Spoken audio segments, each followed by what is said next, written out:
दोस्तों, अनअकैडमी आपके लिए लेके आया है अनअकैडमी प्रोडिजी टेस्ट। जी हाँ, अनअकैडमी का ऑनलाइन स्कॉलरशिप टेस्ट है जहां बच्चे आईआईटी जेईई के लिए, नीट यूजी के लिए और फाउंडेशन के लिए स्कॉलरशिप टेस्ट दे सकते हैं। 5 करोड़ रुपए के यहाँ पर प्राइजेस आपके लिए रखे गए हैं।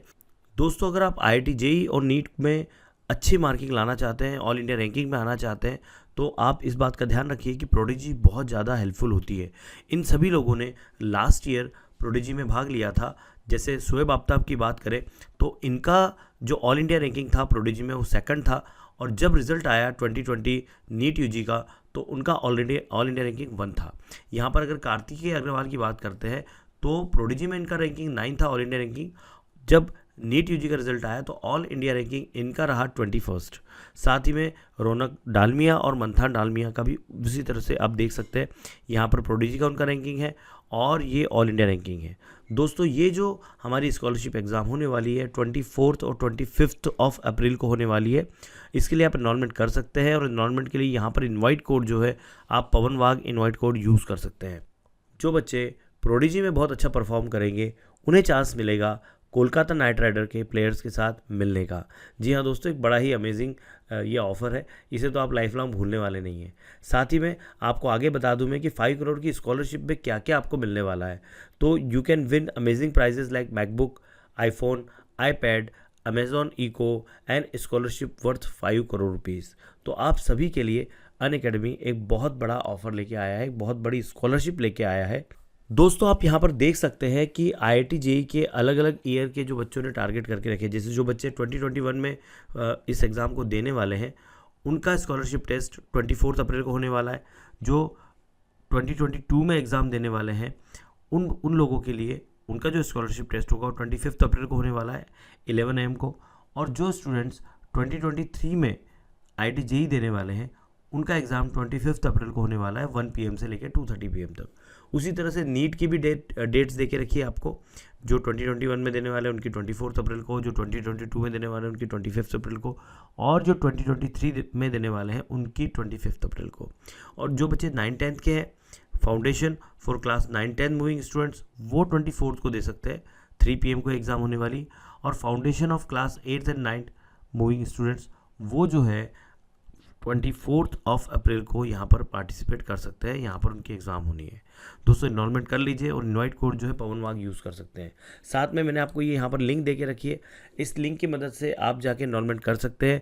ये लिंक हमने डिस्क्रिप्शन में भी दे के रखी है, वहाँ से आप इनरोलमेंट कर लीजिए। आशा करता हूँ कि आप अनअकैडमी प्रोडिजी में बहुत अच्छे से परफॉर्म करेंगे। Let's crack it. Hello everyone, welcome to Pavan Wag Academy. I am Ankita, your friend guys. And आज के क्लास में हम लोग देखेंगे आपका नेक्स्ट वाला part elements of group 16, 17 and 18 वाले चैप्टर का। तो लास्ट वाले क्लास में हम लोगों ने कवर किया था केमिकल रिएक्टिविटी को हाइड्रोजन के साथ, हैलोजन के साथ, ऑक्सीजन के साथ और मेटल्स के साथ में ग्रुप 16, 17 एंड 18 एलिमेंट्स के। ठीक है, चलिए तो आज के क्लास में उसी के कंटिन्यूशन में हम लोग स्टार्ट करेंगे अपने न्यू पार्ट को इस चैप्टर के, जिसका नाम है एलोट्रोपी। तो चलिए ज़्यादा टाइम वेस्ट किए बिना डिस्कस करेंगे कि एलोट्रोपी क्या होता है। सारी चीज़ें डिस्कस करेंगे, सारे अलग अलग टाइप की चीज़ें, जो भी रिएक्शंस आ रही है, स्ट्रक्चर्स आ रहे हैं, टाइप्स आ रहे हैं, वो सब हम लोग डिस्कस करेंगे एकदम बेस्ट तरीके से। चलिए गाइस, ज़्यादा टाइम वेस्ट किए बिना डिस्कस करते हैं इस पार्ट को।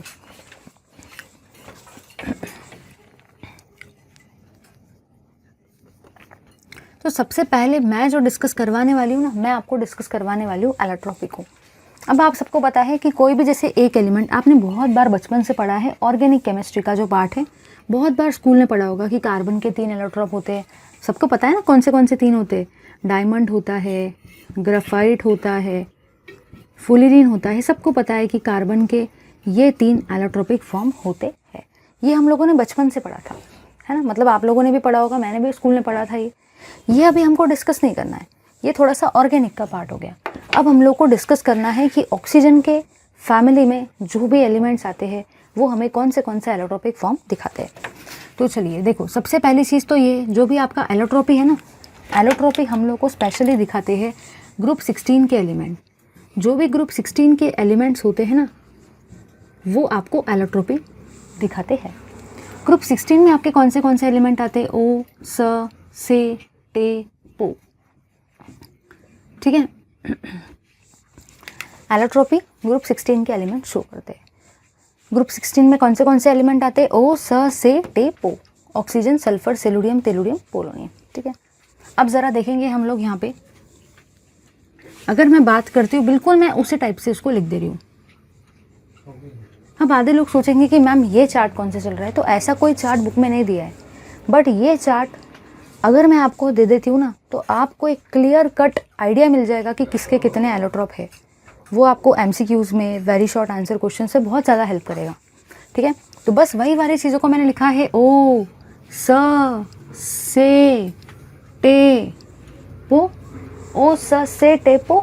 जो भी ओ है, ओ मतलब ही क्या होता है? ऑक्सीजन। एस मतलब भी क्या होता है? सल्फर। एसी मतलब भी क्या होता है? सेलुडियम। टीई मतलब भी क्या होता है? तेलुरियम। और पीओ मतलब भी क्या होता है? पोलोनियम। ठीक है, फिर आगे आप लोगों ने क्या देखा कि ऑक्सीजन जो होता है उसके टोटल 2 आइसोटोप होते हैं, एक होता है O2 और एक होता है O3। ऑक्सीजन के टोटल 2 आइसोटोप होते हैं, O2 और O3। बुक में ऐसा कोई चार्ट नहीं दे रखा है, बट मैं आपको बता रही हूँ ताकि आपको हेल्प मिल जाए। अगर मैं बात करती हूँ सल्फर की, तो सल्फर के भी 2 आइसोटोप होते हैं, एक होता है रोम्बिक सल्फर और एक होता है आपका मोनोक्लिनिक सल्फर। रोम्बिक सल्फर और monoclinic sulphur. In the same fashion guys आपके सेलेनियम के भी टोटल 2 टाइप्स होते हैं। सेलेनियम के भी हमारे 2 टाइप्स होते हैं। सबसे पहला जो टाइप होता है वो होता है आपका मेटालिक, जिसी को हम लोग बोलते हैं ग्रे कलर भी होता है, जो ग्रे कलर का भी होता है, और एक होता है आपका नॉन मेटालिक, जो आपके रेड कलर का होता है। ठीक है, in the same fashion guys tellurium के भी 2 फॉर्म होते हैं। टेलुरियम का एक फॉर्म होता है वो होता है एमॉर्फस, मतलब एलोट्रोपिक फॉर्म, और दूसरा क्या होता है? एमॉर्फस का उल्टा क्रिस्टलाइन। पोलोनियम के भी वैसे ही 2 टाइप होते हैं, एक होता है आपका अल्फा पोलोनियम और एक होता है आपका बीटा पोलोनियम। अल्फा पोलोनियम को भी हम लोग मेटालिक ही बोलते हैं और बीटा पोलोनियम को भी हम लोग मेटालिक ही बोलते हैं। यहाँ पे याद रखना, आधे लोगों को क्या लगता है मेटालिक का उल्टा नॉन मेटालिक है, तो यहाँ पे भी नॉन मेटालिक आएगा, लेकिन याद रखो यहाँ पे दोनों तरफ मेटालिक है। देखो ये कितना अच्छा चार्ट है, बुक में तो ऐसा कोई चार्ट दे नहीं रखा है। अगर ये चार्ट हमें समझ में आ जाए तो यहाँ से अगर कोई भी एक MCQ टाइप का क्वेश्चन आएगा तो सारे के सारे प्रॉमिस करो कि कर डालोगे, क्योंकि मैंने आपको एकदम क्लियर कट सब बता दिया है। वही मैं अगर आपको ये बड़े से पैराग्राफ के फॉर्म में लिखा के देती थी कि polonium has 2 allotropic form, they are as follows alpha and beta form, ऐसे अगर इतना सारा लिखा के तो कोई पढ़ता नहीं था। बट ये फॉर्म में देने से कितना ईजी हो गया, पढ़ने में एक मज़ा भी आ रहा है, और MCQ का अगर क्वेश्चन आए तो सारे के सारे प्रॉमिस करो करके आएंगे। बिल्कुल सही। चलो ले लो इसका स्क्रीनशॉट। चलिए अब हम लोग क्या करने वाले ना, जैसे कि अगर मैं आपको बता दूं तो इनमें से कोई चीज़ डिस्कस तो हमको नहीं करना है, सिर्फ आपके बुक में यही वाला पार्ट डिस्कस किया है। सल्फर के 2 टाइप, रोम्बिक और मोनोक्लिनिक। रोम्बिक को हम लोग अल्फ़ा भी बोलते हैं और मोनोक्लिनिक को हम लोग बीटा भी बोलते हैं। ये दोनों नेम हमको पता होने चाहिए, क्योंकि अगर आपको एक नेम नहीं पता, जैसे आपको ये नहीं पता कि रोम्बिक सल्फर को अल्फ़ा सल्फर भी बोलते हैं, तो क्या पता अगर आपको पेपर में आ जाए कि give the properties of alpha sulphur, या आपको ऐसा आ जाए distinguish between alpha and beta sulphur, तो आप वहाँ पे कंफ्यूज हो जाओ, आपको याद ही ना आए कि अल्फ़ा रोम्बिक है या बीटा मोनोक्लिनिक है, आपको याद ही नहीं आएगा। तो इसलिए आपको ये वाली चीज़ याद रखना है। अब आधे लोग सोचेंगे मैम बड़ा कन्फ्यूजिंग है ये याद रखना, और मुझे कैसे याद रहेगा कि रोम्बिक में अल्फ़ा रहेगा और मोनोक्लिनिक में बीटा रहेगा, मुझे कैसे याद रहेगा अगर पेपर में आ गया तो मैं तो कंफ्यूज भी हो सकता हूँ। तो देखो इधर उसके लिए भी अपने पास एक छोटा सा ट्रिक है। वो ट्रिक देखो क्या कहता है, अगर आप लोग ध्यान से देखते हो तो रोम्बिक जो है ना, रोम्बिक, उसके लिए अपने पास एक ट्रिक है, ये अंकिता ट्रिक है। रोम्बिक में आपने देखा कि ये जो है ना, ये छोटा आर है, देखो ये है रोम्बिक, ये बड़ा आर है, ये मैंने छोटा आर लिख दिया, और अगर इसी छोटा आर को घुमा दिया जाए तो ये अल्फ़ा बन जाता है। यस और नो, ये मेरा ट्रिक है। कैसा लगा सबको? मतलब क्या करने का, ये है रोम्बिक, तो रोम्बिक में कैपिटल आर है, कैपिटल आर को छोटे आर में लिख दिया, कोई फ़र्क पड़ता है क्या? कोई फ़र्क नहीं पड़ता, रोम्बिक तो रोम्बिक ही है ना। इस आर को मैंने घुमा दिया, इस आर को मैंने क्या किया, इस आर को मैंने घुमा दिया, तो क्या बन गया? अल्फ़ा बन गया। मतलब रोम्बिक सल्फ़र को हम लोग अल्फ़ा सल्फ़र भी बोलते हैं, ये याद रखने का ट्रिक है। अगर रोम्बिक को अल्फ़ा बोलते हैं तो मोनोक्लिनिक को क्या बोलेंगे? ऑब्वियसली बीटा बोलेंगे। समझा या नहीं समझा? बस इस आर को घुमा दो, अल्फ़ा बन जाता है। चलो आओ सारे के सारे, अब हम लोग डिस्कस करेंगे रोम्बिक सल्फर और मोनोक्लिनिक सल्फर को एकदम तड़ाके के साथ। चलिए देखते हैं। रोम्बिक सल्फर इधर साइड में लिखेंगे रोम्बिक सल्फर, और सेकंड साइड में लिखेंगे मोनोक्लिनिक सल्फर।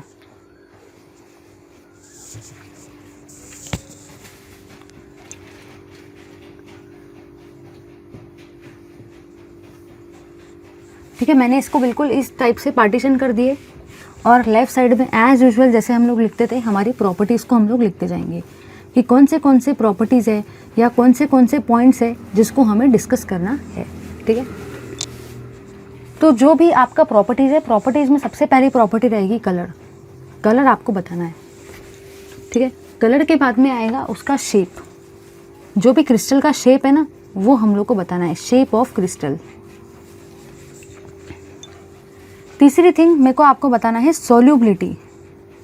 सॉल्युबिलिटी आपको बताना है दो चीज़ों में, सॉल्युबिलिटी इन, एक है आपका पानी और एक है आपका कार्बन डाइसल्फाइड। फिर सॉल्युबिलिटी के बाद में आएगा आपका स्ट्रक्चर।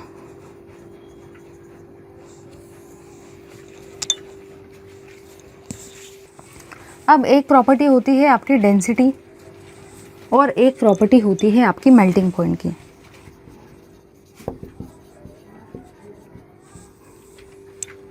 इतनी प्रॉपर्टी आती है, ये बहुत काम की चीज़ है, सबको पता होना चाहिए। जैसे कि अभी मैंने जस्ट आपको 2 मिनट पहले बताया कि जो भी आपका रोम्बिक सल्फर है, रोम्बिक में ही क्या आता है आर, और आर को ही क्या घुमा दो तो क्या बन जाता है अल्फ़ा। अगर रोम्बिक है अल्फ़ा सल्फर तो मोनोक्लिनिक क्या रहेगा बीटा सल्फर। ठीक है, चलो ये तो हो गया भाई। अब मुझे बताने का है कलर। तो सबसे पहली काम की चीज़ जो है, जो आपको यहाँ पे याद रखना है वो ये है कि रोम्बिक सल्फर जो होता है वो आपके पेल येलो कलर का होता है, पेल येलो कलर। अगर आपने ये वाले ब्लॉक निकाल लिए ना तो बस ध्यान से घीन के 5 मिनट दो, सिर्फ अपने घीन के 5 मिनट दो। ये पूरा का पूरा टेबल मैं आपको इस तरीके से कराऊंगी ना कि आप विदिन एक मिनट के बाद में ये टेबल पूरा का पूरा खुद ही लिख सकते हो बिना देखे। इतने बेस्ट तरीके से समझाने वाली हूँ इस टेबल को, सिर्फ मुझे 5 मिनट दो। मार्क्स दे के जाता है, ये क्वेश्चन भी आता है, क्वेश्चन बैंक में भी था, अगर देखा होगा तो मेरे क्वेश्चन बैंक के सॉल्यूशंस। तो ये पेल येलो कलर का होता है। अब जो मोनोक्लिनिक है ना वो भी आपके येलो कलर का ही है। अब आधे लोग बोलेंगे मैम यहाँ भी येलो यहाँ भी येलो, तो फिर फ़र्क कहाँ पे आया। जैसे कि ये पेल कलर का था तो ये ब्राइट येलो कलर का है। देखो अगर आपने देखा होगा तो येलो में भी अलग अलग शेड होते हैं। ये पेल येलो कलर है और वो कैसा कलर है ब्राइट येलो कलर। तो येलो के अलग अलग शेड होते हैं। ठीक है, येलो लिखने से अपना काम नहीं जमेगा, अपन को पेल और ब्राइट भी बताना पड़ेगा। अगर मैं बात करती हूँ शेप की, तो जैसे कि इसका नाम ही है रोम्बिक, रोम्बिक नाम है तो इसका शेप कैसा रहेगा orthorhombic shape crystal, orthorhombic shape crystals, orthorhombic shape crystals. क्योंकि इसका नाम ही है रोम्बिक इसलिए शेप का नाम भी क्या रहेगा ऑर्थोरोम्बिक शेप क्रिस्टल्स। अगर मैं बात करती हूँ मोनोक्लिनिक की, तो इसका नाम ही है मोनोक्लिनिक तो इसके क्रिस्टल का नाम भी क्या रहेगा monoclinic shape crystals. Monoclinic shape जिसमें निडल्स लाइक होते हैं, वो निडल्स लाइक मतलब छोटी छोटी बारीक बारीक सुई के फॉर्म में क्रिस्टल्स। ठीक है, कितना अच्छा लग रहा ना। अगर आपने मेरा सॉलिड स्टेट के वीडियोस देखे होंगे तो मैंने आपको क्रिस्टल सिस्टम बताए थे। क्रिस्टल सिस्टम में आया था ना ऑर्थोरोम्बिक मोनोक्लिनिक। क्रिस्टल सिस्टम मतलब वही तो क्रिस्टल का शेप था ना। अब यहाँ पे रोम्बिक है इसलिए क्या है ऑर्थोरोम्बिक शेप क्रिस्टल। पता है ना ऑर्थोरोम्बिक सिस्टम, मोनोक्लिनिक है तो monoclinic shape crystal, monoclinic system. याद आया ना सबको। चलो ठीक है, आ जाओ इधर। सॉल्युबिलिटी में मेरे को ये बताना है कि ये जो होते हैं ना आपका रोम्बिक सल्फर वो इनसोल्यूबल होता है। रोम्बिक सल्फर आपके पानी में इनसोल्यूबल होता है। यहाँ पे हमारे पास ऐसा कोई ऑब्जर्वेशन नहीं है। और जो भी वो होता है ना वो सोल्यूबल होता है इन CS2। मतलब आपका रोम्बिक सल्फर CS2 में कैसा है सोल्यूबल है। मोनोक्लिनिक में भी सेम चीज़ है कि मोनोक्लिनिक सल्फर भी आपका CS2 में सोल्यूबल होता है। क्योंकि ये जो होता है ना CS2 ये एक ऑर्गेनिक कंपाउंड है, ऑर्गेनिक है, ये ऑर्गेनिक सॉल्वेंट। अब खुद ही बताओ, ये भी है सल्फर ये भी है सल्फर, दोनों भाई भाई है, सोल्यूबल होंगे कि नहीं होंगे? बिल्कुल होंगे। ये भी है सल्फर, भली मोनोक्लिनिक है भली रोम्बिक है, उससे क्या है तो सल्फर ना। ये भी है सल्फर, ये भी है कार्बन डाइसल्फाइड। सल्फर सल्फर एक दूसरे के क्या हुए भाई हुए, सोल्यूबल तो रहेंगे ना। चलो ठीक है, अब मुझे बताने का स्ट्रक्चर है। इसमें भी क्या होता है, acid puckered ring structure, acid molecules having puckered ring structure, acid molecules having puckered ring structure. और यहाँ पे भी पता है क्या होगा, सेम चीज़ है, acid molecules having puckered ring structure. ठीक है, अब आते हैं डेंसिटी की बात। अब देखो भाई, जो डेंसिटी का पार्ट है ना, डेंसिटी का पार्ट, तो डेंसिटी रट्टा मारने वाला है, मेल्टिंग पॉइंट भी रट्टा मारने वाला है। प्लीज़ इसको रट्टा मान लो, जिसकी रट्टा मारने की कैपेसिटी अच्छी है वो रट्टा मान लो, मैं आपको बता देती हूँ। ठीक है, तो आपका जो डेंसिटी का वैल्यू है भाई वो है 2.069 और इधर साइड में डेंसिटी का वैल्यू है 1.989। इधर साइड में आपके मेल्टिंग पॉइंट का वैल्यू है 385.8 और इधर साइड में आपके मेल्टिंग पॉइंट का वैल्यू है 393 केल्विन। ये है आपका पर सेंटीमीटर क्यूब।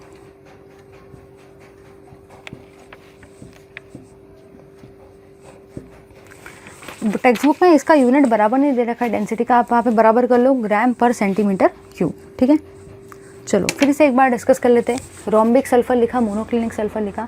सबसे पहले कलर को बताना है। कलर में बस आपको इतना ही याद रखना है कि जो भी आपका रोम्बिक सल्फर है वो आपको पेल येलो कलर दिखाता है, ये पेल वर्ड याद रखना है, और मोनोक्लिनिक सल्फर आपको ब्राइट येलो कलर दिखाता है।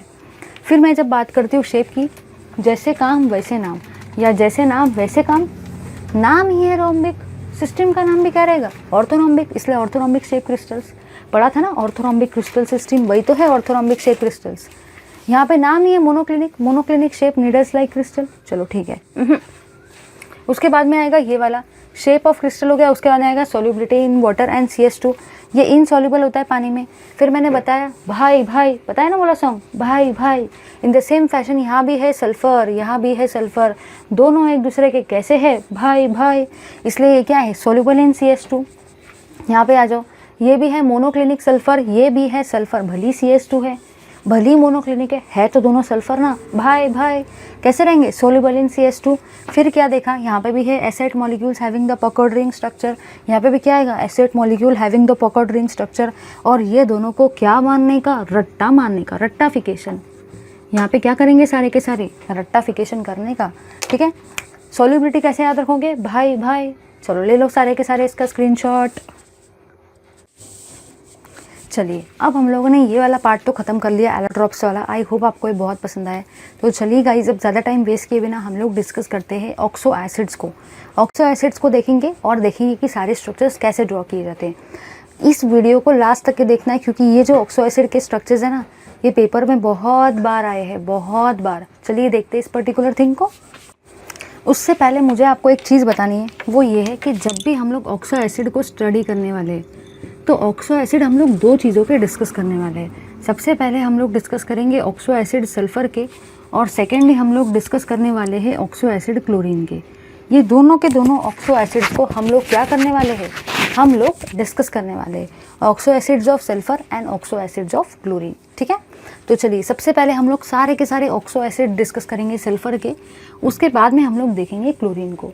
हर साल पेपर में यहाँ से 1 क्वेश्चन गारंटी के साथ पेपर में आता है। Very very important, very very very very important.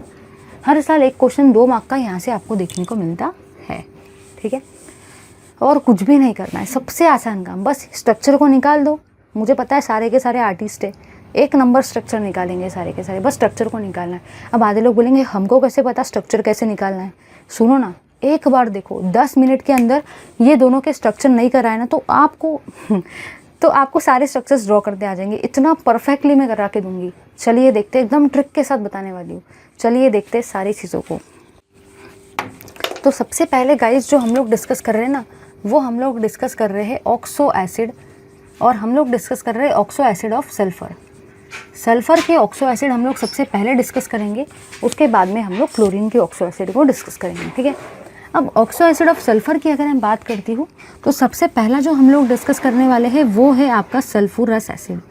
क्या नाम है, सल्फूरस एसिड।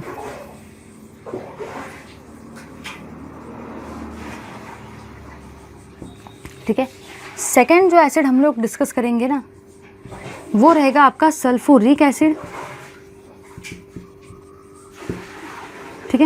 थर्ड एसिड जो हम लोग डिस्कस करने वाले हैं वो आपका रहेगा लेटेस्ट से डाइसल्फ्यूरिक एसिड और पायरोसल्फ्यूरिक एसिड। डाइसल्फ्यूरिक एसिड को ही पायरोसल्फ्यूरिक एसिड भी कहा जाता है।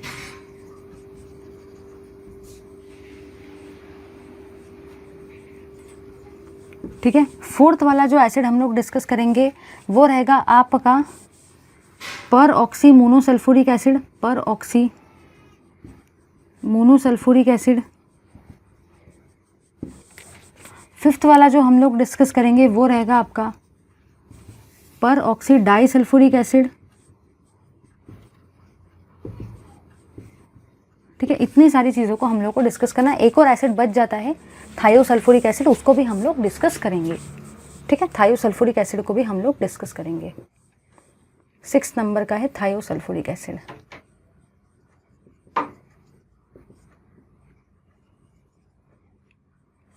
चलिए, यहाँ पे सबसे पहली बात तो आपको क्या याद रखना है।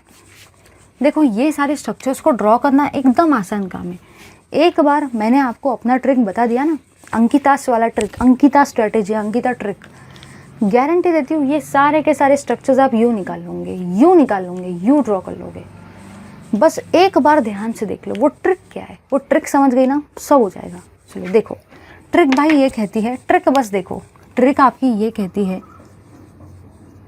कि सबसे पहले आपको सल्फ़र का स्ट्रक्चर पता होना चाहिए कि सल्फ़र का स्ट्रक्चर कुछ इस तरीके से होता है, ये आपको पता होना चाहिए। ट्रिक क्या कहती है कि सल्फ़र का स्ट्रक्चर ये ऐसा होता है, मतलब 2 बॉन्ड सल्फ़र बनाता है और सल्फ़र के पास में 2 लोन पेयर होती है, ये सबको पता होना चाहिए। ठीक है, सेकेंड थिंग आपको क्या पता होना चाहिए, ये पहली थिंग हुई। सेकेंड थिंग आपको ये पता होनी चाहिए, सारे के सारे कसम खाएंगे कि सबसे पहले हम लोग जितने भी हाइड्रोजन है उतने OH ग्रुप बनाएंगे।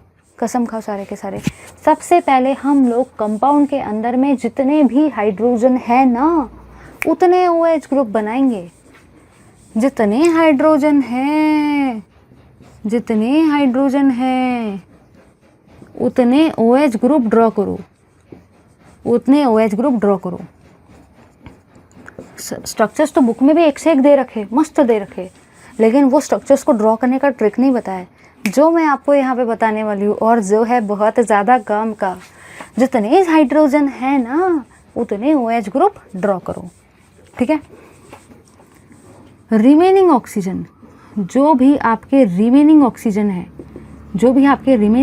एटम है उनको आप लोग कैसे ज्वाइन करेंगे। रिमेनिंग ऑक्सीजन एटम को ज्वाइन करेंगे डबल बॉन्ड O से।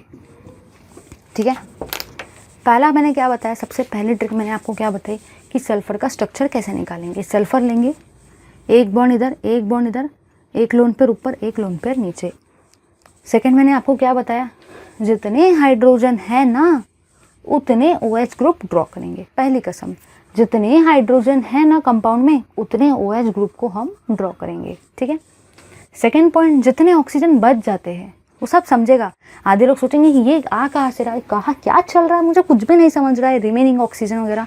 भाई पिक्चर अभी बाकी है, पूरी पिक्चर ख़त्म तो होने दो, फिर मज़ा आएगा। समझा या नहीं? तो रिमेनिंग ऑक्सीजन एटम को कैसे ज्वाइन करेंगे, डबल बॉन्ड ऑक्सीजन से। आधे लोगों को समझा होगा, आधे लोगों के दिमाग के टेंजेंट के ऊपर से गया होगा, बट अब सबको समझेगा जब ये पिक्चर आपके सामने में आएगी। चलिए देखते हैं इस पार्ट को। क्या करने का, सल्फ्यूरस एसिड है। सल्फ्यूरस एसिड का भाई आपका जो फॉर्मूला होता है ना वो होता है H2SO3। फॉर्मूला सबको आना चाहिए। पेपर में जनरली ऐसा नहीं दिया जाता है, क्योंकि अगर ये दिया गया ना तो हर कोई छोटे से छोटा बच्चा भी ड्रॉ कर लेगा। वो आपको नाम देता है, और खुद ही सोचो यार, इतने से स्ट्रक्चर ड्रॉ करने का एग्जामिनर आपको 2-2 मार्क देगा? ऐसा तो होने वाला है नहीं, क्योंकि उसने आपको नाम दिया है। पहला 1 मार्क आपको फॉर्मूले को प्रेडिक्ट करने के लिए मिलता है, और 1 मार्क आपको स्ट्रक्चर को ड्रॉ करने के लिए मिलता है। सल्फ्यूरिक एसिड मतलब ये क्या होता है, H2SO4। डाइसल्फ्यूरिक एसिड और पायरोसल्फ्यूरिक एसिड का फॉर्मूला क्या होता है, H2S2O7। पर ऑक्सी मोनोसल्फ्यूरिक एसिड का फॉर्मूला क्या होता है, H2SO5। पर ऑक्सी डाइसल्फ्यूरिक एसिड का फॉर्मूला क्या होगा, कुछ भी नहीं करने का, इसमें एक ऑक्सीजन को ऐड कर दो तो क्या बनता है, O8, ठीक है। थायोसल्फुरिक का फॉर्मूला क्या रहता है? H2S2O3। देखो क्या मुझे फॉर्मूले को देखना पड़ा? नहीं, ये प्रैक्टिस के बाद ही आता है। स्ट्रक्चर किसी को भी निकालते आते होंगे ना तो बहुत बढ़िया बात है, लेकिन फॉर्मूला अगर प्रेडिक्ट करते नहीं आएगा तो कहाँ से स्ट्रक्चर निकलेंगे? जब बास ही नहीं रहेगा तो बांसुरी कहाँ से बजेगी? फॉर्मूला ही नहीं पता रहेगा तो स्ट्रक्चर कैसा निकालोगे? और निकाल भी लिया तो करेक्ट कैसे आएगा? ठीक है, तो इतना सबको याद रखना है। ये जो O7 है इसका O8 कर दिया, एक ऑक्सीजन को बढ़ा देने का, काम खत्म। चलिए भाई, बुक में आपको ये वाला स्ट्रक्चर रॉन्ग दे रखा है, ये वाला और ये वाला, ये दोनों, सॉरी ये वाला और ये वाला, दोनों के दोनों स्ट्रक्चर उन्होंने बुक में रॉन्ग कर दिए। करेक्ट करो प्लीज़, अदरवाइज बुक से रॉन्ग स्ट्रक्चर ही देख के पेपर में छाप लोगे और लगेगा कि पूरे मार्क मिल जाएंगे, बट पूरे मार्क मिलने वाले ही नहीं है। ये दोनों स्ट्रक्चर बुक वालों ने रॉन्ग करके रखा है, प्लीज़ उसको करेक्ट करो। चलिए आ जाओ सारे के सारे यहाँ पर। सल्फ्यूरस एसिड, भाई सबसे पहले सल्फ़र को देख लो। देख लिया भाई, देख लिया सल्फ़र को, सल्फ़र को ड्रॉ किया, चलो ठीक है। हाइड्रोजन की कसम क्या खाई थी? जितने हाइड्रोजन आइटम रहेंगे ना उतने OH ग्रुप को ड्रॉ करेंगे। हाइड्रोजन आइटम कितने हैं यहाँ पर? 2 हाइड्रोजन आइटम। OH ग्रुप भी कितने आएंगे? 2। जितने हाइड्रोजन होते हैं ना उतने OH ग्रुप ड्रॉ करो। हाइड्रोजन है 2, OH भी कितने आएंगे? 2।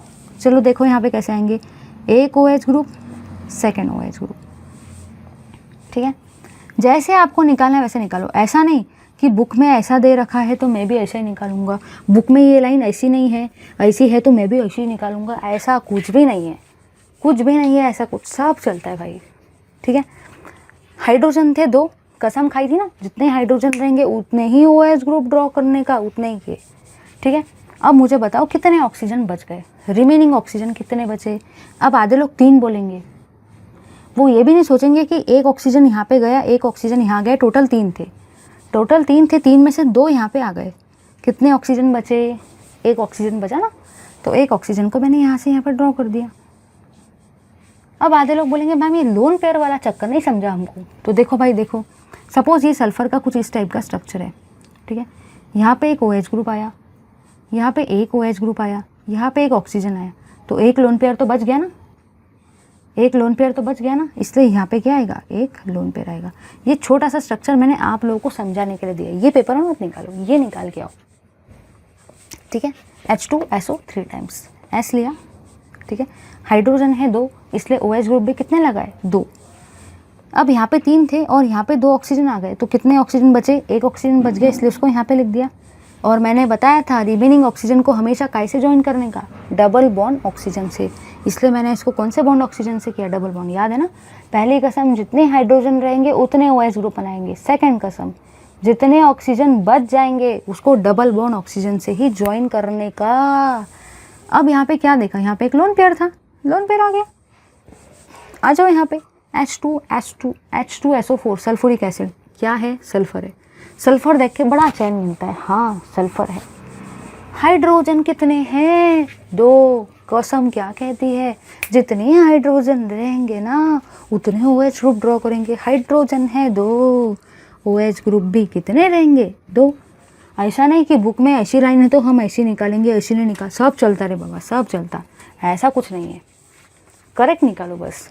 अब मुझे बताओ, यहाँ पे 2 ऑक्सीजन आ गए, यहाँ पे टोटल 4 है, यहाँ पे टोटल 4 है, 4 में से 2 यहाँ पे आ गए, तो कितने ऑक्सीजन बच गए? 2 ऑक्सीजन बच गए ना, एक ऑक्सीजन यहाँ पे, एक ऑक्सीजन यहाँ पे।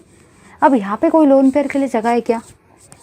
देखो इधर साइड में अपने लिए निकाल के देख लेना, एक OH, एक ऑक्सीजन इधर, एक ऑक्सीजन इधर, कोई लोन पेयर बचा क्या? नहीं बचा, इसलिए लोन पेयर आएगा क्या? नहीं आएगा। चलिए अब यहाँ पे आ जाओ, सॉरी की सॉरी, डाई सल्फ्यूरिक एसिड और पायरो सल्फ्यूरिक एसिड। आ जाओ बेटा, यहाँ पे कितने सल्फ़र है? 2 सल्फ़र, एक सल्फ़र, यहाँ पे कितने सल्फ़र है? 2 सल्फ़र, एक सल्फ़र, दूसरा सल्फ़र, ठीक है। H2S2O7, सल्फ़र कितने हैं? 2 है, एक सल्फ़र, सेकेंड सल्फ़र, ठीक है। चलिए हाइड्रोजन कितने? कसम क्या कहती है? जितने हाइड्रोजन रहेंगे ना उतने OH ग्रुप ड्रॉ करेंगे। हाइड्रोजन कितने हैं? 2 है, OH ग्रुप भी कितने आएंगे? 2 आएंगे। देखो रे बाबा देखो, एक OH group, second OH group. अब ऐसा मत करना कि एक OH, दोनों के दोनों OH ग्रुप एक ही सल्फर को दे दिए। इक्वल डिस्ट्रीब्यूशन होना चाहिए, बोलते हैं ना लॉ ऑफ इक्वालिटी। पूरा बराबर हिस्से में बांटना पड़ता है। ऐसा नहीं कि खुद ने दोनों चॉकलेट खा ली और भाई को कुछ दिया ही नहीं, ऐसा नहीं होना चाहिए। दोनों ने एक एक चॉकलेट खाई, दोनों ने एक एक OH ग्रुप को लिया, चलिए ठीक है। 2 हाइड्रोजन थे इसलिए मैंने 2 ही OH ग्रुप ड्रॉ किए। अब मुझे ज़रा बताओ कितने ऑक्सीजन बच गए। टोटल 7 ऑक्सीजन थे। टोटल कितने ऑक्सीजन थे? 7 में से 2 यहाँ पर आ गए। कितने ऑक्सीजन बचे? 5 ऑक्सीजन। देखो इधर 1 2 3 4। अब 5th वाला ऑक्सीजन कहाँ पे डालेंगे? दिमाग में क्वेश्चन तो आता है ना। तो इन दोनों के बीच में हम लोग कौन सा वाला ऑक्सीजन डालेंगे? 5th वाला। समझ गया? बुक में इसको गलत करके रख दिया है, करेक्ट करो। आधे लोग बोलेंगे मैम बुक में सही दिया है, आपने गलत किया। ऐसा नहीं रे बाबा, बुक में गलत दिया है, मैंने सही किया है, ठीक है। तो H2 है, हाइड्रोजन 2 है, इसलिए 2 OH ग्रुप। पहली कसम। सेकंड कसम क्या कहती है? ऑक्सीजन 7 थे, 7 में से 2 आ गए थे तो 5 बच गए थे। 1 2 3 4 5, ठीक है। पर ऑक्सी मोनोसल्फ्यूरिक एसिड में आएंगे। यहाँ पे सल्फर कितने हैं? 1। सल्फर देख के बड़ा चैन आया, 1 सल्फर, ठीक है। हाइड्रोजन कितने हैं? 2। कसम क्या कहती है? जितने हाइड्रोजन एटम रहेंगे ना उतने ही OH ग्रुप ड्रॉ करेंगे। हाइड्रोजन है 2, OH भी कितने आएंगे? 2। चलिए देखो भाई, 1 OH group, second OH group, कहीं पे भी ड्रॉ करो, जहाँ पे आपकी इच्छा करती ना वहाँ पे आप लोग OH ग्रुप को ड्रॉ करो। चलो भाई कर दिया। ज़रा ध्यान दो, यहाँ पे ऑक्सीजन कितने हैं? 5। कितने ऑक्सीजन यूज़ हो गए? 2।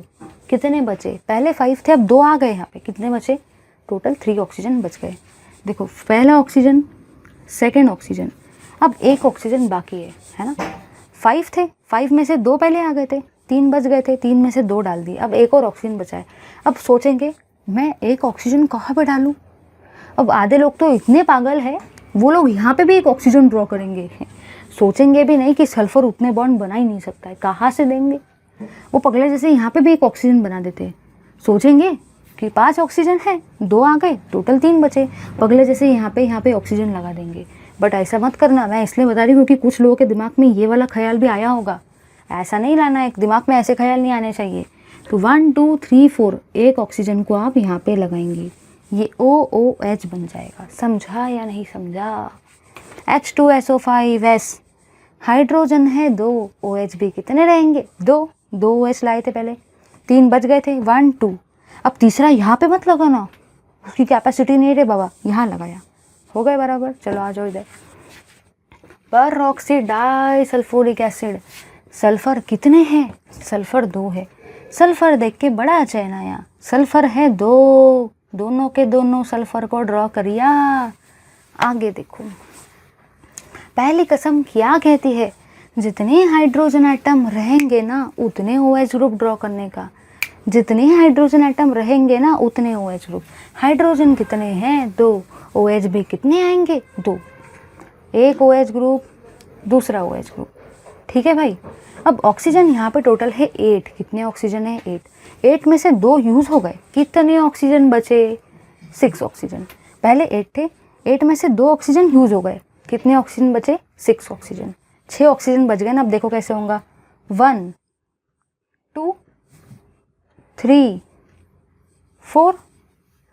अब देखो ध्यान से देखने का, टोटल 8 ऑक्सीजन थे, उसमें से 2 आ गए थे पहले, टोटल 6 बच गए थे। 1 2 3 4। यहाँ पे देखो क्या होगा, 5 और 6। कुछ लोगों ने तो ये भी सोचा होगा कि यहाँ पे एक ऐसा लगा देंगे, बट भाई वैसा नहीं चलेगा। सल्फर की कैपेसिटी के हिसाब से देखने का, ऐसा नहीं कि कुछ भी पगले जैसे करते जा रहे, ऐसा नहीं कि किसी को भी कितने भी बॉन्ड बना दे, क्योंकि आप साइंटिस्ट हो, कोई साइंटिस्ट नहीं है। हमें केमिस्ट्री के हिसाब से चलना पड़ेगा, ठीक है ना। चलिए, सबको समझा या नहीं समझा? फिर से देखो, 1 सल्फर, दूसरा सल्फर, H2 थे इसलिए OH भी कितने निकाले? 2, पहली कसम के अकॉर्डिंग। ऑक्सीजन कितने बचे? 6 बच गए थे। 1 2 3 4 5 6 को यहाँ पे लगा दिया। बुक में ये वाला स्ट्रक्चर भी गलत दे रखा है, इसको करेक्ट करो, बुक वालों ने इसको गलत कर दिया है। अब बचता है थायोसल्फ्यूरिक एसिड। सल्फर कितने हैं? 2, 1 सल्फर, सेकेंड सल्फर, ठीक है। हाइड्रोजन कितने हैं? 2। अगर हाइड्रोजन है 2 तो कसम क्या कहती है? जितने हाइड्रोजन आइटम उतने ही OH ग्रुप को ड्रॉ करेंगे। कर दो भाई, 2 OH ग्रुप को ड्रॉ कर दिया, क्योंकि 2 हाइड्रोजन आइटम है। ऑक्सीजन टोटल कितने हैं? 3। ऑक्सीजन टोटल कितने हैं? 3। 3 में से 2 यूज़ हो गए, कितने बचे, एक ऑक्सीजन बचा, तो एक ऑक्सीजन आएगा यहाँ पे एक सल्फर के साथ। समझा या नहीं समझा? ये हुए सारे के सारे oxo acid of sulphur in one frame of white board. ले लो सारे के सारे स्क्रीनशॉट इसका। ये दोनों करेक्ट करने का पेपर बुक में गलत दे रखा है, आता है पेपर में। चलिए भाई, अब ऑक्सो एसिड ऑफ सल्फर तो ख़त्म कर लिया, अब हम लोग क्या देखेंगे, ऑक्सो एसिड ऑफ क्लोरीन को। मज़ा आया ना देख के? अब ऑक्सो एसिड ऑफ क्लोरीन में तो और डबल टिबल मज़ा आने वाला है, क्योंकि आप मेरे साथ पढ़ रहे हो। तो चलिए ज़्यादा टाइम वेस्ट किए बिना डिस्कस करते हैं अपने ऑक्सो एसिड ऑफ किसको, क्लोरीन को। इसका स्क्रीनशॉट निकाला ना सबने? चलिए भाई देखते हैं अपने नेक्स्ट पार्ट को, जो कि है oxo acids of chlorine. Oxo acids of chlorine,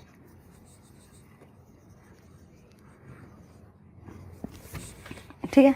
oxo acid of chlorine को अगर आपको डिस्कस करना है तो सबसे पहली चीज़ जो आपको पता होनी चाहिए वो ये है, ऑक्सो एसिड ऑफ क्लोरीन में पहला जो हम लोग डिस्कस करेंगे वो रहेगा आपको hypochlorous acid.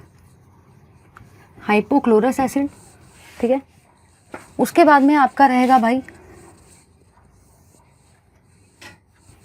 Chloric acid, chlorous acid सबसे पहले रहेगा। हाइपोक्लोरस के बाद में क्या रहेगा, क्लोरस एसिड, ठीक है। क्लोरस एसिड के बाद में जो हम लोग डिस्कस करेंगे आपका थर्ड वाला पार्ट वो रहेगा आपका क्लोरिक एसिड, ठीक है। और जो फोर्थ वाला पार्ट हम लोग डिस्कस करेंगे वो रहेगा आपका पर क्लोरिक एसिड, ठीक है। तो जो भी आपका हाइपोक्लोरस एसिड है इसी का मतलब होता है आपका HClO, ठीक है। HClO1 भी बोल सकते हो या तो आप इसको HOCl भी बोल सकते हो, ठीक है। HClO1 टाइम्स या HOCl भी बोल सकते हो, ठीक है। अब मुझे एक बात बताना, मैंने क्या किया है, मैंने हर जगह पे HClO लिख दिया है। हर जगह पे मैंने किसको लिखा है, HClO को मैंने हर जगह पे लिख दिया है, क्योंकि मैं आपको अभी एक ट्रिक बढ़ाने वाली हूँ, फॉर्मूले को कैसे याद रखना है, ठीक है।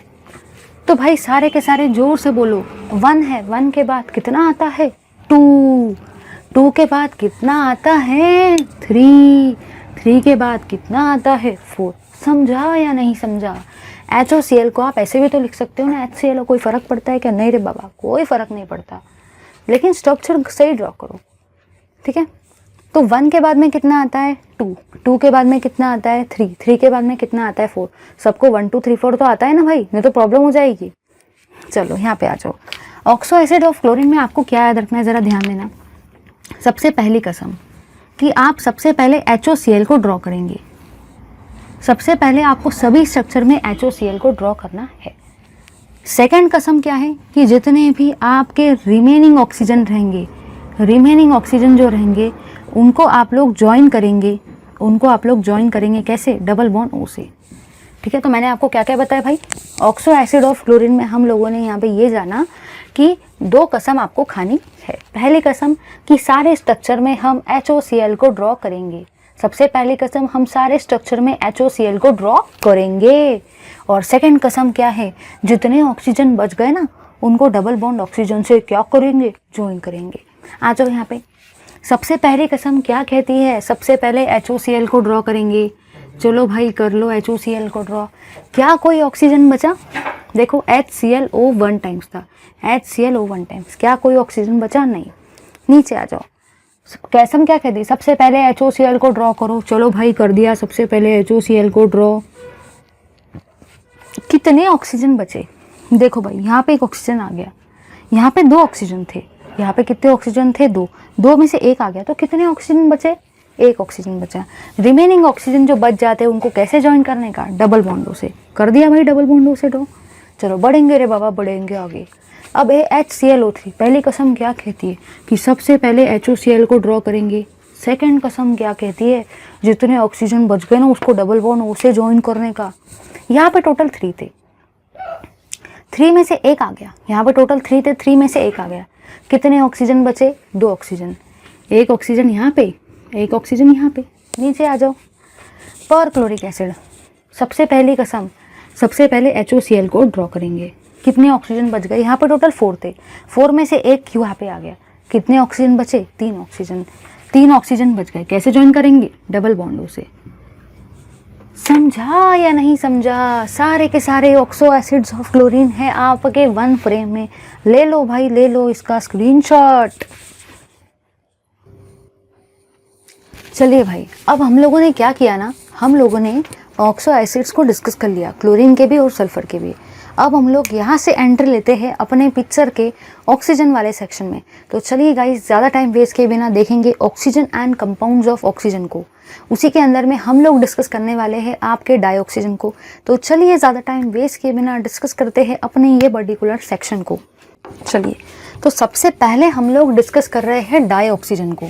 मतलब ये देखो भाई, क्या है ना, आपका टॉपिक है oxygen and compounds of oxygen. ये है आपके टॉपिक का नाम, oxygen and compounds of oxygen, ये टॉपिक का नाम है। इसमें हम लोग डिस्कस करने वाले हैं डाइऑक्सीजन को। भाई डाइऑक्सीजन में ही आपके O2 आता है, सबको पता है ना।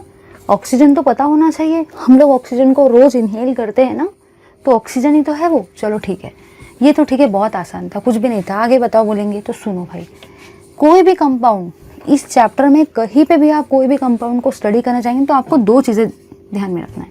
सबसे पहली चीज़ उसका प्रिपरेशन, और सबसे पहली और सेकंड थिंग रहेगी आपकी केमिकल प्रॉपर्टीज़। ये 2 चीज़ें हर पार्ट में आने वाली है। प्रिपरेशन में क्या करना पड़ेगा, प्रिपरेशन में आप उसको प्रिपेयर करोगे। जैसे कि सपोज़ ये एक्स है, ठीक है, तो आपको एक्स को प्रिपेयर करना है। समझा या नहीं समझा? देखो रे बाबा, ये सपोज़ एक्स है, 2 चीज़ें, प्रिपरेशन है एक, और दूसरा है आपका केमिकल प्रॉपर्टीज़। प्रिपरेशन में आपको वो चीज़ को प्रिपेयर करना रहेगा। इस एक्स के जगह पे अलाना, फलाना, ढलाना कुछ भी आ सकता है, कोई भी कंपाउंड आ सकता है, कोई भी एलिमेंट आ सकता है। प्रिपरेशन और केमिकल प्रॉपर्टी सबका डिस्कस करना है इस चैप्टर में। प्रिपरेशन मतलब आप उसको बनाएंगे, क्योंकि आधे लोगों को तो यही पता नहीं होता कि प्रिपरेशन मतलब क्या होता है। अब केमिकल प्रॉपर्टी में क्या करेंगे भाई, हम लोग उसका यूज़ करेंगे, उसके अंदर कुछ डालेंगे, छोटा मोटा कुछ डाल देने का, और उससे कुछ नई चीज़ बनाएंगे। समझा या नहीं समझा? तो इसके अंदर में कुछ डालेंगे और कुछ नई चीज़ बनाएंगे, वो हो गई आपकी केमिकल प्रॉपर्टी। प्रिपरेशन में उसको बनाना है, प्रिपेयर करना है, और केमिकल प्रॉपर्टी में उसको यूज़ करना है किसी और को बनाने के लिए। समझा या नहीं समझा? ले लो भाई, ले लो इसका स्क्रीनशॉट सारे के सारे। चलिए भाई, अब हम लोग डिस्कस करेंगे सबसे पहले प्रिपरेशन को। जैसे कि मैंने आपको बताया कि हर चीज़ के 2 चीज़ होते हैं। हम लोग क्या डिस्कस करने वाले हैं, हम लोग डिस्कस करने वाले हैं प्रिपरेशन को। तो प्रिपेयर करने के लिए हमारे पास टोटल 3 वे है। टोटल 3 वे से हम लोग प्रिपरेशन कर सकते हैं किसका, डाइऑक्सीजन का। अब देखो क्या होगा ना भाई, क्या होगा ज़रा ध्यान देना। ये तीनों के तीनों वे बुक में तो खूब लंबे चौड़े तरीके से दे रखे हैं। हमारे पास इतना टाइम तो है नहीं ना कि मैं आपको पूरी लंबी कहानी बताऊंगी। मैं आपको एक ही वाइट बोर्ड के ऊपर में सारी चीज़ें करवा दूंगी। चलिए देखते हैं इस पर्टिकुलर थिंग को। आप भी जब नोट्स बनाएंगे ना तो ऐसे ही नोट्स बनाना, ऐसा नहीं कि बुक के हिसाब से। सबसे पहला मेथड जो आपका रहेगा वो रहेगा भाई आपका लेबोरेटरी मेथड। कौन सा मेथड रहेगा? Laboratory method. सेकेंड मेथड आपका रहेगा इलेक्ट्रोलिसिस। सेकेंड कौन सा रहेगा? Electrolysis method. और थर्ड जो मेथड है आपका वो है इंडस्ट्रियल प्रोसेस। कौन सी प्रोसेस? Industrial process. ये दोनों से तो कोई क्वेश्चन नहीं आता है क्योंकि ये दोनों बहुत इजी है, लेकिन ये थोड़ा सा टफ है तो ये बहुत ज़्यादा IMP है, ठीक है। चलिए अब हम लोग ये तीनों चीज़ों को डिस्कस करने वाले हैं। चलिए guys, so I hope everyone is ready with me to rock in this type of reactions. चलिए देखते हैं, आ जाओ सारे के सारे।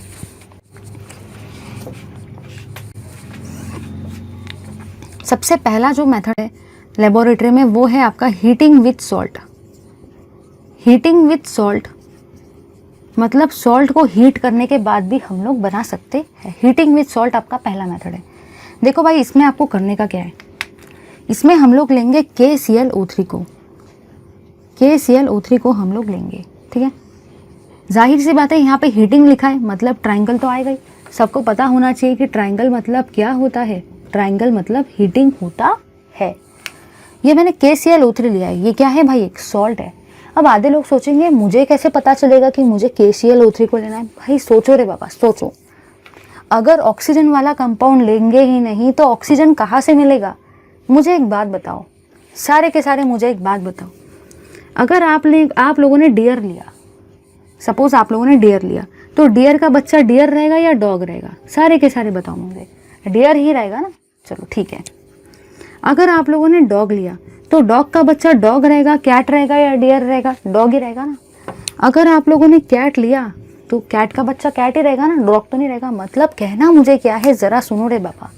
कहना मुझे ये है कि अगर ऑक्सीजन कंटेनिंग कंपाउंड नहीं लेंगे तो ऑक्सीजन कहाँ से मिलेगा? अगर ऑक्सीजन को प्रिपेयर करना है, अगर ऑक्सीजन को लाना है तो ऑक्सीजन वाला कंपाउंड तो लेना ही पड़ेगा ना, नहीं तो ऑक्सीजन कहाँ से प्रिपेयर करेंगे सारे के सारे? समझा या नहीं समझा? इसीलिए तो मैंने इसके अंदर में ऑक्सीजन वाला सॉल्ट लिया ना। देखो क्या बनेगा यहाँ पे आपका बनेगा भाई KCl plus O2। Reaction balance नहीं है, रिएक्शन चलो आप सारे बैलेंस करो, रिएक्शन आप सबको बैलेंस करना है। इसका नाम होता है क्लोरेट। क्या नाम है इसका? पोटेशियम क्लोरेट भी बोल सकते हो या तो क्लोरेट भी बोल सकते हो। क्लोरेट सॉल्ट है ये, ठीक है। ये मैग्नीज डाइऑक्साइड है, इससे क्या बन रहा है? KClO2। अगर ऑक्सीजन वाला कंपाउंड लेंगे ही नहीं तो ऑक्सीजन कहाँ से मिलेगा? ठीक है, चलो सेकेंड मेथड है भाई आपका thermal decomposition of oxides. Second method क्या है? Thermal decomposition of oxides. ये है आपका सेकेंड वाला मेथड। चलिए इसको भी डिस्कस करते हैं कि थर्मल डिकम्पोजिशन ऑफ ऑक्साइड्स क्या होता है। इसमें क्या करना है ना, आपको थर्मल डिकम्पोजिशन ऑफ ऑक्साइड बोल रखा है। हम लोग सबसे पहले लेंगे AgO को और HgO को। ये जो AgO है ना, ये AgO है भाई आपका सिल्वर ऑक्साइड। क्या है आपका? Silver oxide. और HgO जो है ना वो आपका मर्क्यूरिक ऑक्साइड है, मर्क्यूरी ऑक्साइड, ठीक है।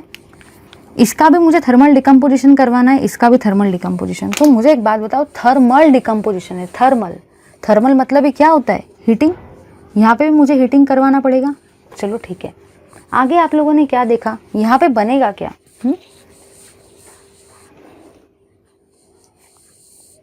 चलिए आ जाओ, यहाँ पे बनेगा क्या? अगर मैं ऑक्सीजन लूँगी नहीं तो मुझे ऑक्सीजन कहाँ से मिलेगा? तो सबसे पहले मैंने ऑक्सीजन को निकाला और यहाँ पे क्या बचा? Ag। रिएक्शन बैलेंस नहीं है, रिएक्शन चलो आप सारे के सारे बैलेंस करो। आपको पता है ना, मैंने सिखाया था रेडॉक्स रिएक्शन वाले चैप्टर में 11th स्टैंडर्ड के। तो यहाँ पे अगर ऑक्सीजन वाला कंपाउंड, अगर आधे लोग बोलेंगे मैम यही ऑक्साइड क्यों ले हम? सुनो भाई, अगर ऑक्साइड लेंगे नहीं, अगर ऑक्सीजन कंटेनिंग कंपाउंड लेंगे नहीं तो ऑक्सीजन कहाँ से बनेगा? समझा या नहीं समझा? अब HgO लिया, HgO में भी क्या होगा? Hg plus O2। अगर ऑक्सीजन कंटेनिंग कंपाउंड लेंगे नहीं तो ऑक्सीजन कहाँ से बनेगा? ऑक्सीजन निकाल लिया, Hg को लिख दिया। समझा या नहीं समझा? एक और रिएक्शन आती है यहाँ पे PbO2 की। अगर मैं PbO2 को भी हीट करने जाती हूँ ना तो यहाँ पे आपका बनता है PbO प्लस O2। अब आधे लोग बोलेंगे मैम यहाँ पे तो Pb बनना चाहिए था, तो वैसा पॉसिबल नहीं है।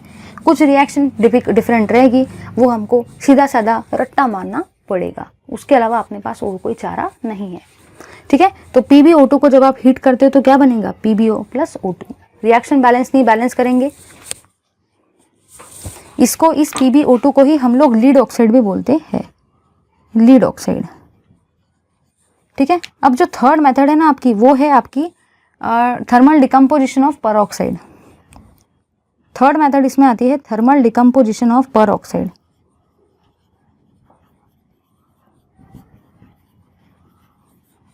पर ऑक्साइड मतलब ही क्या होता है? H2O2। H2O2 का मतलब ही क्या होता है? पर ऑक्साइड। तो देखो भाई इसमें क्या होने वाला है, थर्मल डिकम्पोजिशन ऑफ पर ऑक्साइड में देखो क्या होगा। यहाँ पे हम लोग लेंगे H2O2 को। अब थर्मल डिकम्पोजिशन है, थर्मल मतलब ही क्या होता है? हीटिंग। MnO2 के प्रेजेंस में रिएक्शन करेंगे तो बहुत आसान है। इसमें भी ऑक्सीजन है, अगर ऑक्सीजन कंटेनिंग लेंगे तभी तो ऑक्सीजन मिलेगा ना। तो यहाँ पे आपका क्या आएगा? ऑक्सीजन। और यहाँ पे आपकी कौन सी गैस आएगी? हाइड्रोजन। समझा या नहीं समझा? अगर H2O2 लेंगे तो उसमें ऑक्सीजन भी है, उसमें हाइड्रोजन भी है, तो ऑक्सीजन और हाइड्रोजन को मैंने निकाल दिया। अब यहाँ पे ऊपर वाला एरो क्यों लगा है? क्योंकि वो गैस है, एरो तो लगाना पड़ेगा ना, डायरेक्ट आसमान में चल जाएगा, ठीक है। समझो रे बाबा, लेबोरेटरी मेथड एकदम सिस्टमैटिकली पढ़ा रही हूँ, एकदम सिस्टमैटिकली। लेबोरेटरी मेथड में हीटिंग विद सॉल्ट, सॉल्ट लो उसको हीटिंग करेंगे, ठीक है। ऑक्सीजन निकाल लो, जो बच गया उसको लिख दो, काम खत्म। बैलेंस करने का भाई, बैलेंस करो।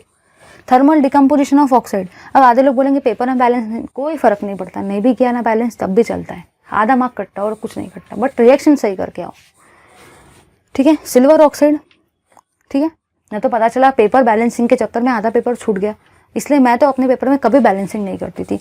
आधा मार्क जा रहा है ना, जाने देती थी, कोई फर्क नहीं पड़ता। लेकिन ये आधे मार्क को ये करने के लिए मैं अपना बाकी पेपर थोड़ी छोड़ूंगी, क्योंकि मुझे तो सिर्फ 3 घंटे मिलते हैं ना। 3 घंटे में अगर 5 मिनट मेरे बैलेंसिंग में चलेगा तो मेरा पूरा पेपर का टाइम मैनेजमेंट बिगड़ जाएगा ना। पेपर के पहले कभी भी टाइम मैनेजमेंट हो जाना चाहिए कि 3 घंटे में 1 घंटा किसको सॉल्व करने का, 1 घंटा किसको लास्ट के आधे घंटे में पूरे पेपर को चेक करना है कि मैंने क्या सही किया है, क्या गलत किया है, कुछ रॉन्ग किया है क्या, कुछ रह गया है क्या, वो सारी चीज़ें बिल्कुल टाइम मैनेजमेंट करके जाना है। ऐसा नहीं कि पगले जैसे पेपर देने बैठे फिर पता चला अरे यार मेरा तो छूट ही गया। ऐसा नहीं होना चाहिए, पहले से प्रिपरेशन करने का, तभी जाके 95+ लेके आ सकते हैं आउट ऑफ 100, जो कि मेरा स्कोर था। चलिए ठीक है, ये समझ गया सबको। अब आ जाएंगे इलेक्ट्रोलिसिस में। तो ये देखो भाई, इलेक्ट्रोलिसिस में क्या होने वाला है। इलेक्ट्रोलिसिस में कुछ भी नहीं होगा। सबको पानी पता है ना, पानी लेने का।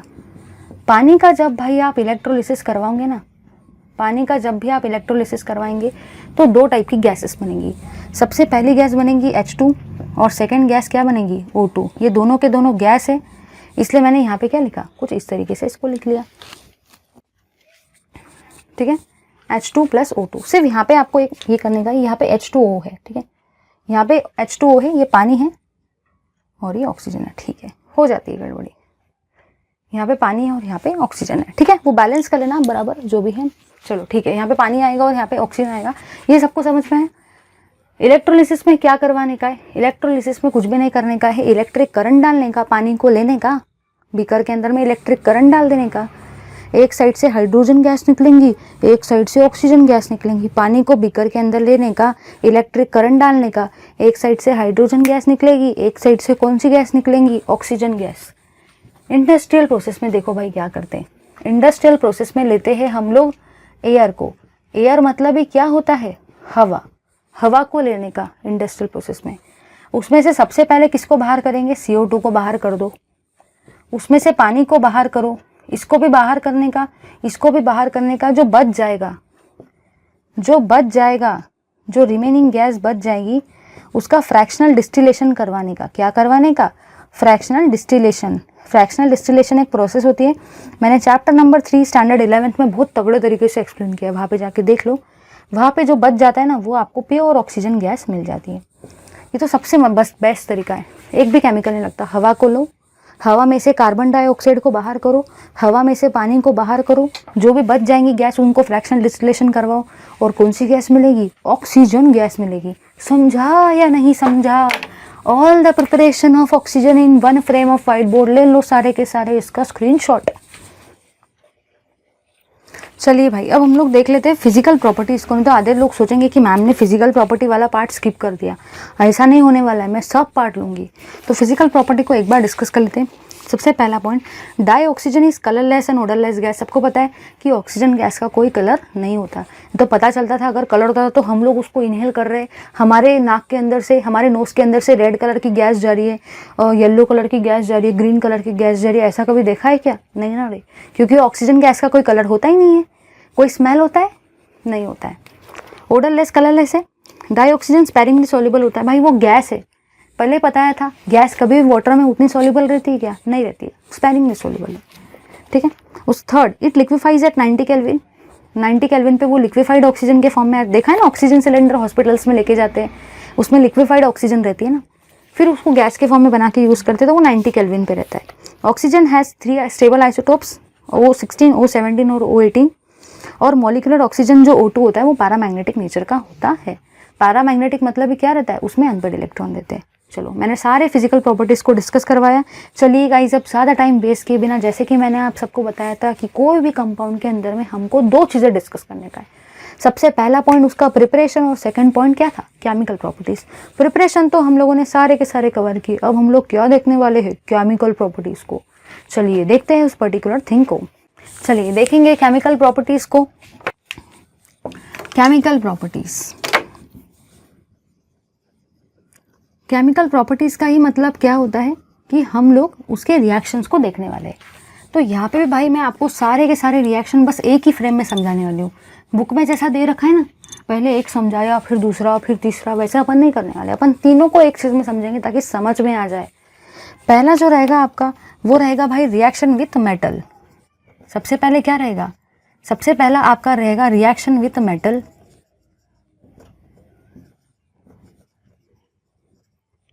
ठीक है, सेकंड रहेगा आपका रिएक्शन विथ नॉन मेटल, और थर्ड रहेगा आपका reaction with other compounds, reaction with other compounds.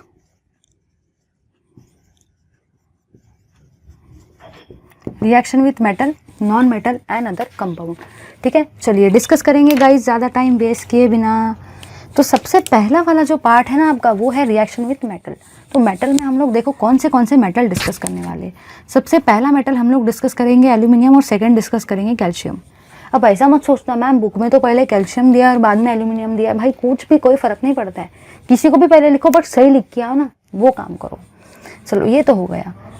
अब आधे लोग सोचेंगे मैम इसके रिएक्शन किसके साथ कराओ, ज़रा हमको वो भी तो बताओ। तो भाई जाहिर सी बात है, केमिकल प्रॉपर्टी किसकी है, ऑक्सीजन की। रिएक्शन भी किसके साथ करवाएंगे, ऑक्सीजन के साथ।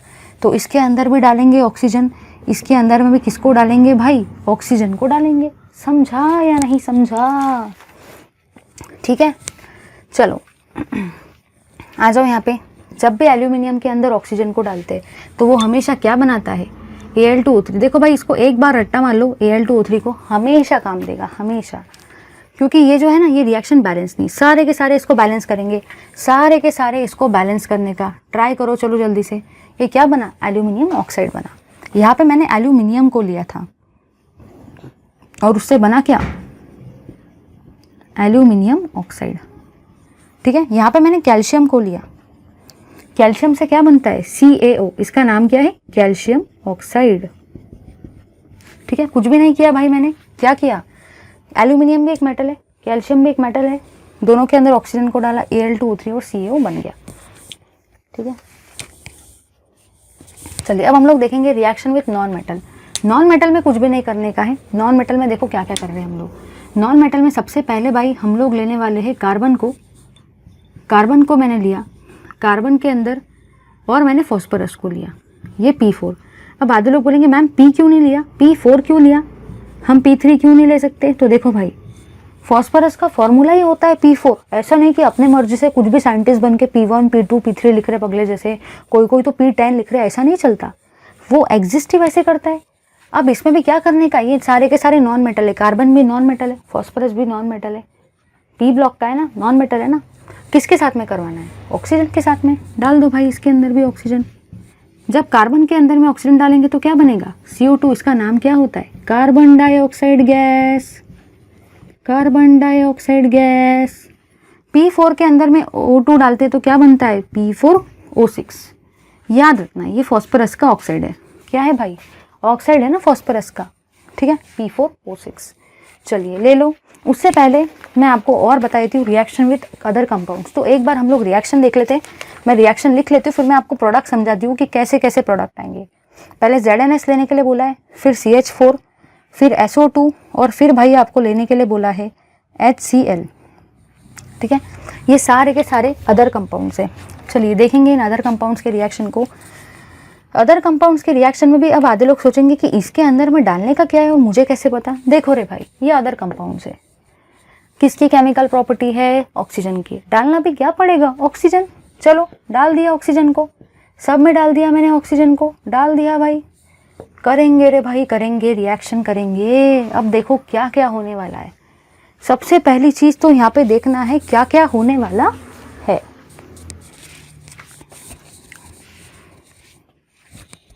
चलिए देखो, सबसे पहला आप लोगों ने यहाँ पे ये देखा कि यहाँ पे है सल्फर, यहाँ पे है O2, SO2 गैस बनेगी, और जिंक का क्या बनने वाला है, ZNO, जिंक ऑक्साइड बनेगा और SO2। अब आधे लोग बोलेंगे मैम यहाँ पे तो ऑक्सीजन 2 ही है, फिर 3 कैसे आ गए।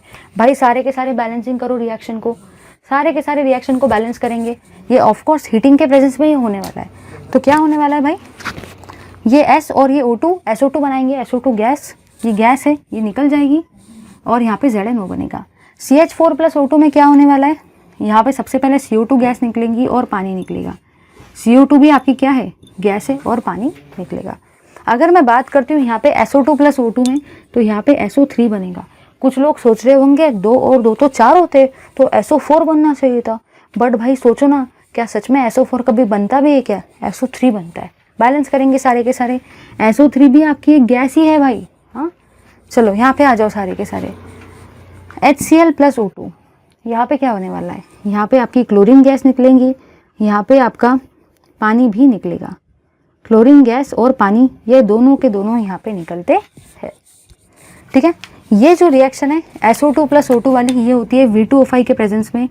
और जो सेकेंड वाली आपकी रिएक्शन है वो शायद आपकी आई थिंक सो होती है CuCl2 के प्रेजेंस में। ये CuCl2 यहाँ पे क्या है, इसका कैटलिस्ट है, ठीक है। अच्छे से प्रैक्टिस करना है आप लोगों को, तभी जाके ये वाली चीज़ समझ में आएगी। बहुत ईजी था, मैंने सारे के सारे केमिकल प्रॉपर्टीज़ ऑफ ऑक्सीजन को एक वाइट बोर्ड में आपके सामने कंपेयर करके रख दिया है। प्लीज़ इसका स्क्रीनशॉट निकालो, नोट्स भी ऐसे बनाना, बुक वाले जैसे मत बनाना, तो कुछ भी समझ में नहीं आएगा। बुक में इतने ख़राब तरीके से दे रखा है, इसलिए तो आधे स्टूडेंट ये चैप्टर को छोड़ देते, बट छोड़ने की कोशिश भी मत करना, बहुत स्कोरिंग चैप्टर है। लो सारे के सारे स्क्रीनशॉट। चलिए गाइस, अब हम लोग देखेंगे यूजेस ऑफ डाइऑक्सीजन को। तो आप आधे लोग सोचेंगे मैम ने तो यूजेस स्किप कर दिए, उसको भी एक बार 2 मिनट के अंदर में देख लेते हैं। पहले बोल रखा है dioxygen is use for respiration. भाई सही बात है, ऑक्सीजन के बिना हम जिंदा कहाँ रहते थे, ऑक्सीजन ही तो हम लोग ले रहे हैं ना। तो ऑक्सीजन रेस्पिरेशन के लिए यूज़ होता है, हम में भी और एनिमल्स में भी, एक्वेटिक लाइफ में भी, फिशेस वगैरह में। It is use in the manufacture of steel. Steel में भी जब हम लोग स्टील का वो सारे एलिमेंट्स का हीटिंग करते हैं तब भी इसका यूज़ किया जाता है। ऑक्सीजन सिलेंडर्स, पता है ना अभी तो कोविड का सिनेरियो चल रहा है, हर जगह पे सारे हॉस्पिटल्स में ऑक्सीजन सिलेंडर लग रहे हैं, उसके अंदर क्या है, डाइऑक्सीजन ही तो है ना। और इसको हम लोग फ्यूल सेल, आप लोगों ने देखा होगा फ्यूल सेल, मैंने इलेक्ट्रोकेमिस्ट्री में पढ़ाया था। अलग अलग फ्यूल्स में भी इसका यूज़ किया जाता है कंबशन के लिए, है ना। कंबशन मतलब ये रिएक्शन विद ऑक्सीजन होता है। तो ये थे भाई आपके यूजेस। अब हम लोग एक छोटे से क्वेश्चन को डिस्कस कर लेते हैं जो इससे रिलेटेड है, और फिर इस क्लास को यहाँ पे एंड करते। चलिए देखेंगे हम लोग प्रॉब्लम नंबर 7.8 को, जो कि दे रखा है पेज नंबर 149 पर। चलिए गाइज डिस्कस करते हैं प्रॉब्लम नंबर 7.8 को पेज नंबर 149 पर।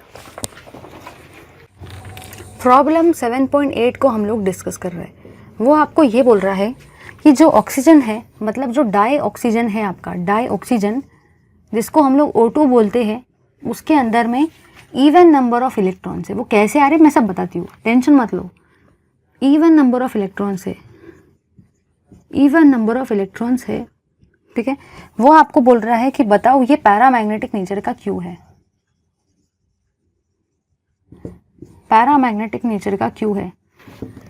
इस पैरामैग्नेटिक को प्यारा मैग्नेटिक मत समझना, प्यारा वर्ड और पैरा वर्ड कंप्लीटली डिफरेंट है। आधे लोग तो बेचारे मैग्नेटिक बिहेवियर पढ़ते पढ़ते पैरामैग्नेटिक को प्यारा मैग्नेटिक बोलते हैं। प्यारा नहीं है, वो पैरामैग्नेटिक है, ठीक है।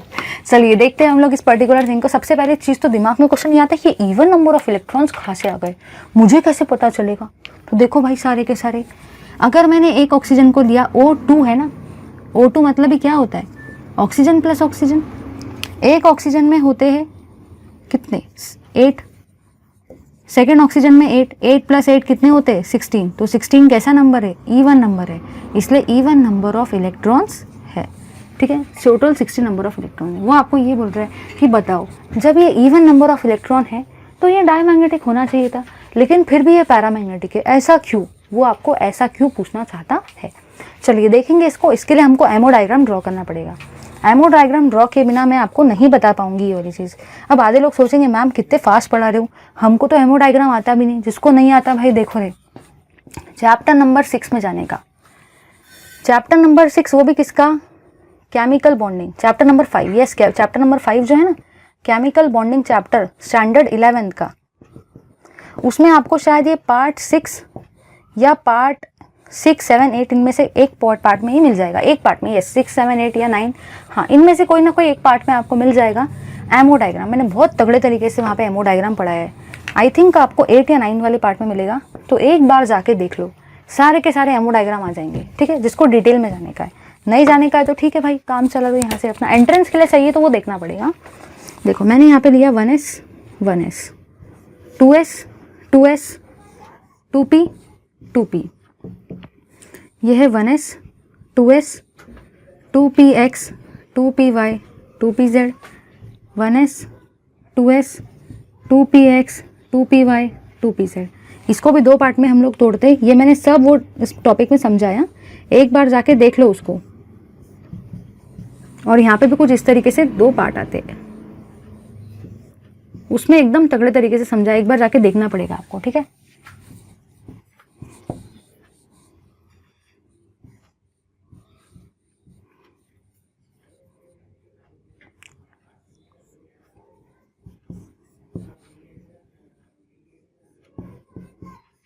ठीक है, यहाँ पे देखो क्या होगा, टोटल 16 इलेक्ट्रॉन है, 1 2 3 4 5 6 7 8 9 10 11 12 13 14 15 16। यहाँ पे आप लोगों ने कुछ देखा क्या? हाँ भाई, मैंने कुछ तो भी देखा।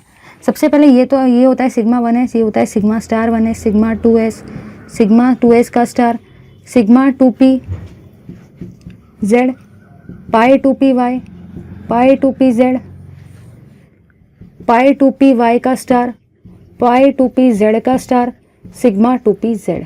ठीक है, यहाँ पे आप लोगों ने क्या देखा कि भले इवन नंबर ऑफ इलेक्ट्रॉन आए, बट ये दोनों के दोनों इलेक्ट्रॉन कैसे हैं? ये दोनों के दोनों इलेक्ट्रॉन है पेयर्ड, सिंगल है। ये हमारे जैसे, इनकी शादी नहीं हुई है, सिंगल है, जोड़ी नहीं बनी है।